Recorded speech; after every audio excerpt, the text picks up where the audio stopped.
Mama keeps me chained up in the backyard. She says we'd have to drive miles to be nowhere. I like strong coffee, but it takes a lot. I spend my time keep my... All right, so yesterday, or it was a couple days ago, depending on when you are seeing this. This is fun. This is my brand new drawing recording system, so forgive me if this goes astray, as the purple one used to say. Today we're going to learn how to do a balance assignment that opens up the right side of the brain, gets you looking at things as just line, shape, distance, angle.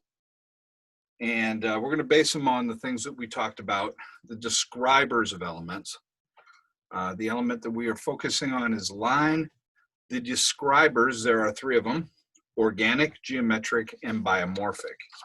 Now, your first sheet of paper, you're going to fold in half. We'll call this hot dog way.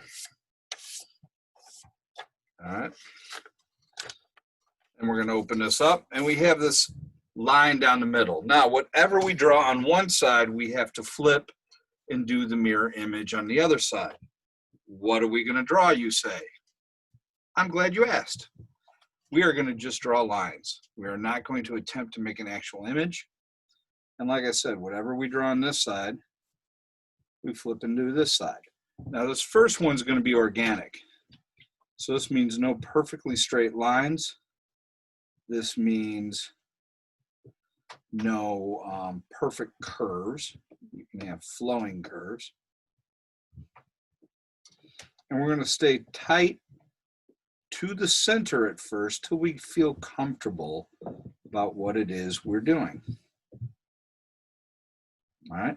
Now let's say you screw up. Mine was a little off there, and I put flip. You screw up twice, and you make it correct. It's the only time in life where screwing up twice will help you out. So let's say I do this on one side and I do that on the other side. Oh no, it is a catastrophe.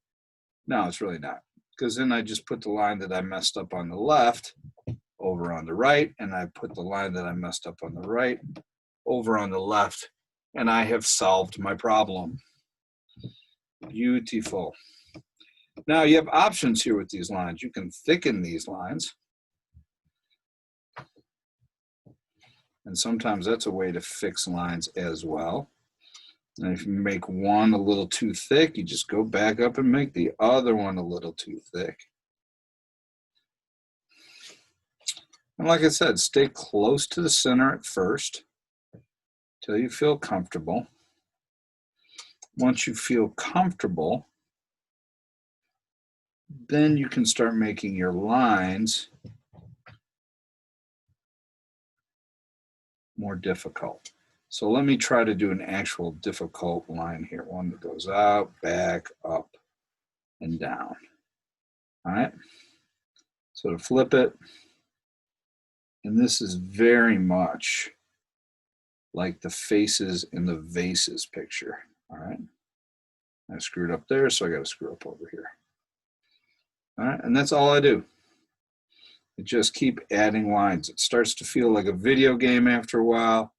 Each line that you get right is a point. Each line that you mess up is an extra life you have to pay for. Woo, woo, woo, woo, woo. All right. This is a lot easier to do when you're not talking. And you will even notice that a lot of the same lines that I have used before, I'm using again. So the goal would be to every once in a while throw in something a little different.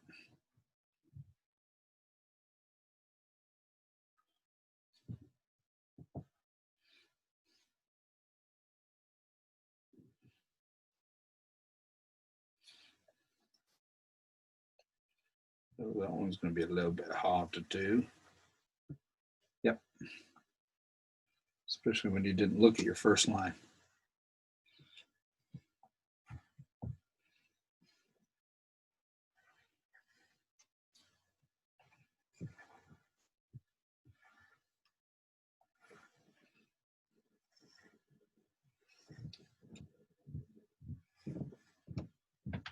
Oop, see that? I screwed that up. Should have had a curve to it.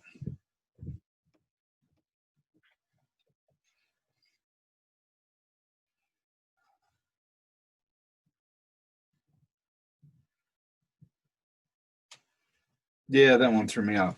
So I'm looking at this and I'm not figuring out how to flip this. Something doesn't look right. So what I'm going to do, instead of starting at the top like I did the last time, I'm going to look at the bottom line and I'll go backwards.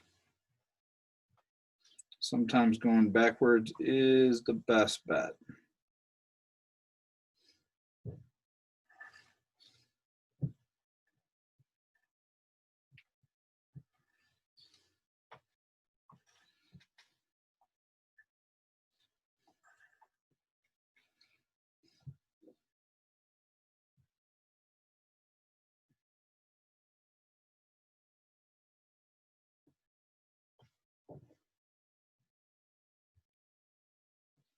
And I already see two pointy ears, two eyes, two eyebrows, and kind of a huge nose, like I did an abstract version of Dobie the house elf.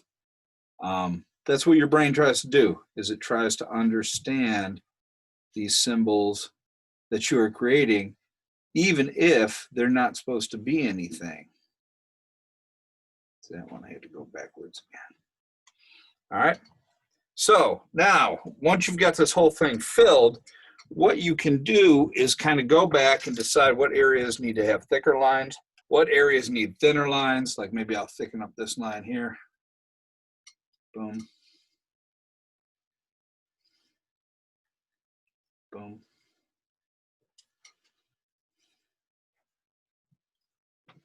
All right. And then I can also start to apply fades. And what a fade is when we go dark in the middle and we use less pressure as we go and we lighten up toward the edges. And in doing this, you don't have to do it everywhere. You just do this in particular areas of your choosing. And once you do those areas tend to pop out. I don't know if you can see this, but when I am shading, and here, let's do one here that is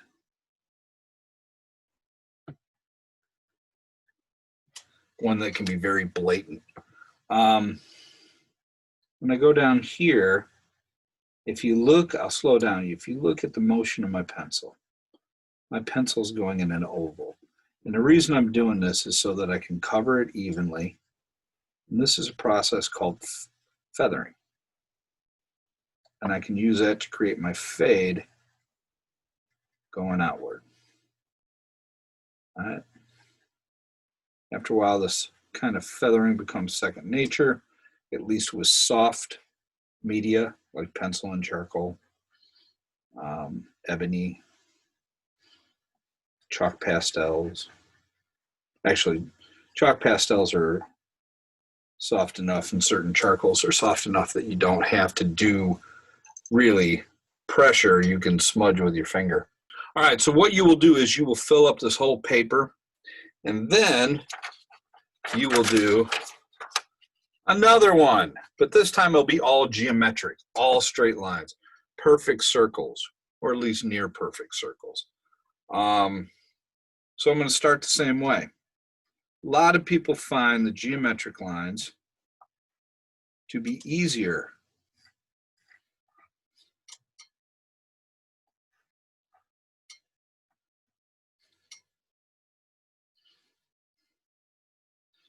And you are truly just kind of attempting for straight up and down.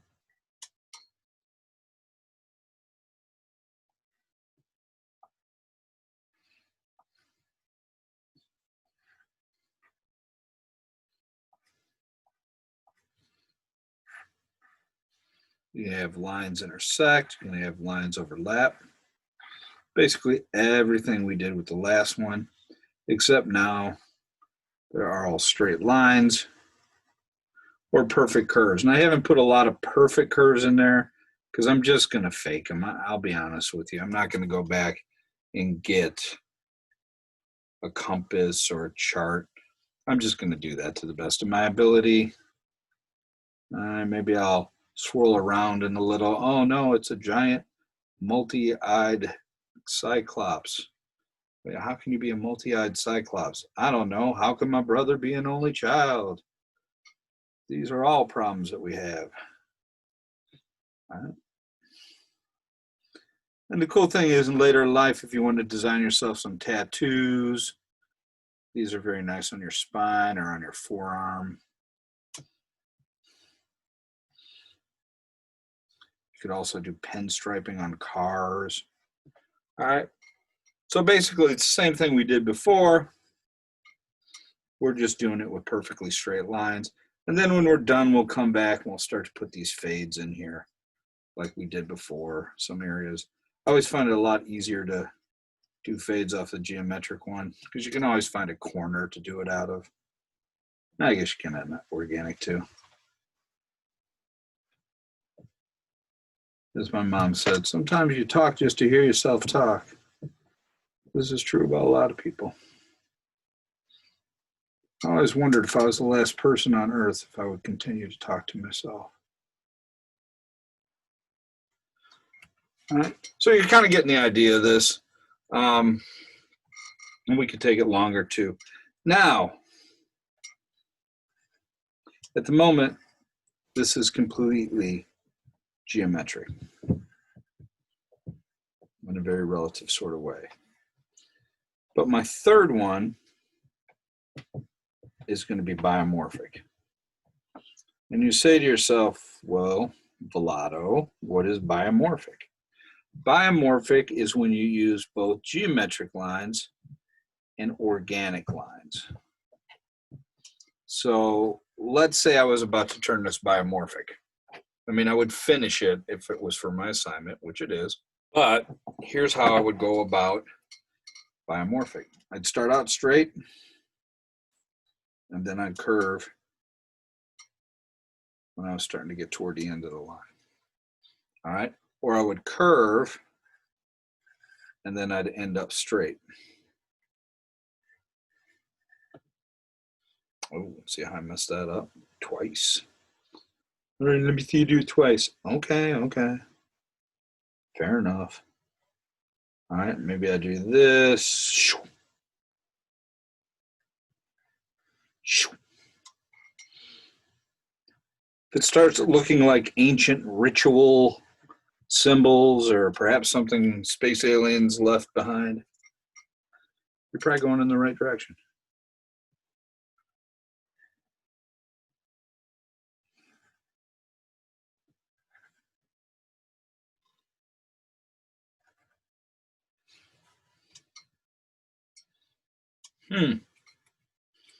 I don't know where I messed up there. Something happened. Let me try to figure that out. All right. So you do one in organic, you do one in geometric, and you do one as biomorphic.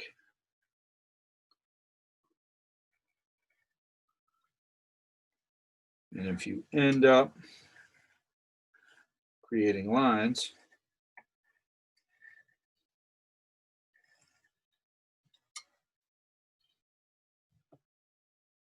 do you notice how many times I stop talking when I'm in the middle of this because I have to concentrate? That's that right brain taking over. All right. So that is essentially what you are doing. You're going to do 3 different drawings. One's going to be organic, one's going to be geometric, one's going to be biomorphic. Now, if this was an actual school year, eventually I would have you guys do this on black paper with white pencil, and then we'd pop some neon colors on top of it, and it would look so cool. And I'm going to attempt to see if I can find out which day that they're handing out supplies. And I'm going to see if I can sneak a couple of decent colored pencils and some black paper in there. I don't know if I'm going to be able to do that because they don't particularly keep us in the loop about anything. But I am going to keep pressuring them to let me know when that's going to happen. All right. So that is what you are doing now. All right, so this should cover everything that we're going to do over the course of the week. We're going to finish up an organic one. We're going to try to do one. Since we're having this synchronous, asynchronous thing, we're going to do an organic one. Then you're going to have an extra day to work on that. Then we'll do a geometric one. Then we'll do a biomorphic one. All right, back to the land of the living. So you guys have a good time this week. Just relax. Don't stress out over this. Anything you mess up is fixable. That's the beauty of this assignment. All right, so be safe, and I will see you on camera.